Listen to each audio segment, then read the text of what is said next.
547. Bloody Revenge Part 1. Even though their improvised trap had been a success, Lith lived it as a defeat. The enemy had forced Solus off his arm and stolen her from him. She had left of her own will, to prevent Lith's limb from being ripped off, and then planned the counter-attack with him via their mind link. Lith appreciated the brilliance of their plan.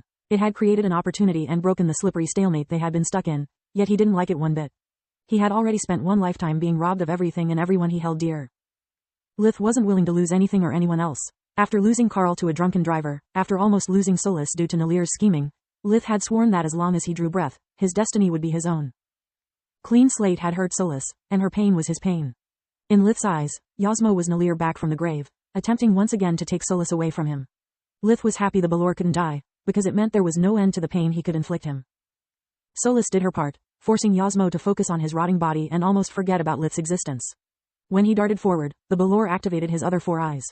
Ratpack emerged from the shadows on his blind side, spinning above his head the bundle of chains and envelopes that was his enchanted chainmail. The small undead threw it at Yasmo's head and hitting him with a thud.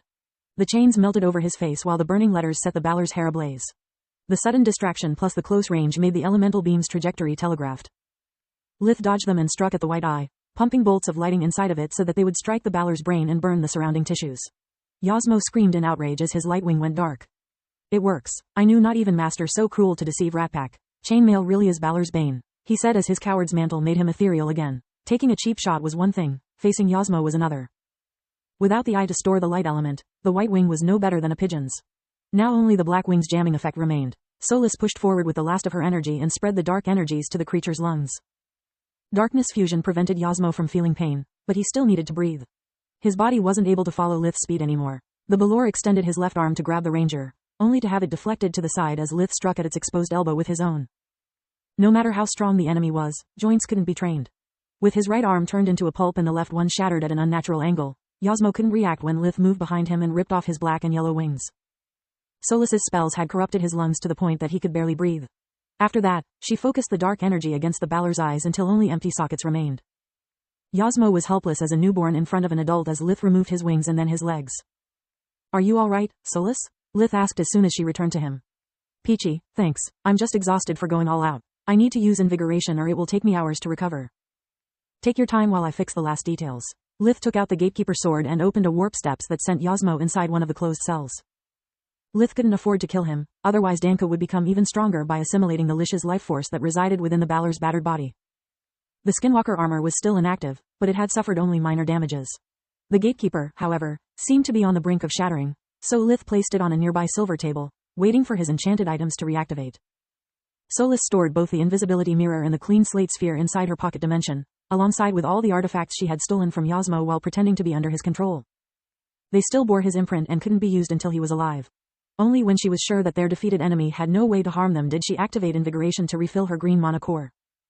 While she wasn't linked to a mana geyser, her only medium with the world energy was Lith's body.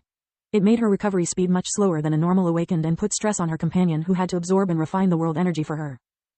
Performing the breathing technique with his mouth while keeping his strain to a minimum required her full focus, making it impossible for her to use any of her magical senses. It was the reason why she avoided taking part in the fights unless it was strictly necessary. Not having much to do, Lith studied the items on the forges looking for something useful. Unluckily, Danka and Yasmo had already taken all the artifacts the Lich had completed, leaving behind only items that had yet to be enchanted. Even the library proved to be off limits for him.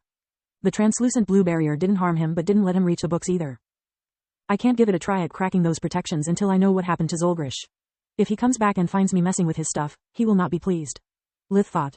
As soon as the monsters who had died during the previous battle resurrected, Lith crippled them too before sending them in an empty cell. At that point, Clean Slate's effect wore off. Lith imprinted and restored the Skinwalker armor before moving to the gatekeeper. Invigoration revealed to him that although the sword's pseudo-core was still intact, the damage was so extensive that even a weak impact could bring it beyond the point of recovery. It was like a patient on the verge of starvation. Lith couldn't infuse it with massive doses of mana, otherwise the same energies meant to save it would make it crumble. He injected into the blade small amounts of mana, triggering its self-repair properties. Now that Solus was done recovering, she helped him by coating the blade like a mold and redirecting the energy where it was needed the most. It's better if we stop now, Solus said. The pseudo-core is almost exhausted. It needs some time to recharge. Lith observed the sword for a moment before sheathing it. It was still too damaged to be of any use in battle, but at least it was no longer in danger of shattering. Ratpack, Lith called. The small undead emerged from the shadows a few seconds later, when he was sure that no enemy was still around and that Lith wasn't angry at him. You welcome, Ratpack said. I told you chainmail powerful artifact. He puffed out his chest with pride. Your help was unnecessary. I was about to blink, but your meddling ruined my plan. If Yasmo had started shaking his head in pain, no exit point would have been safe.